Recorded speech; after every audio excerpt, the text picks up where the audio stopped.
নমস্কার বন্ধুরা, আশা করছি আপনারা সবাই খুব ভালো আছেন। আমিও খুবই ভালো আছি। আজকে রবিবারের সকাল, বৃষ্টির ওয়েদার।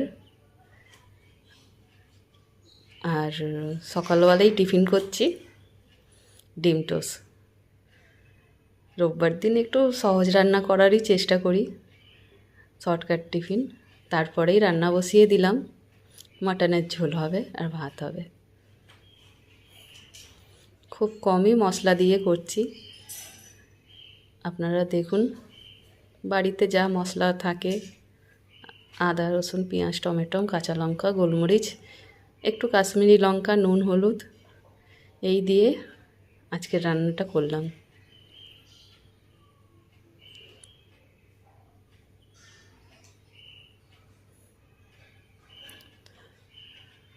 আপনাদের যদি আমার ভিডিও ভালো লাগে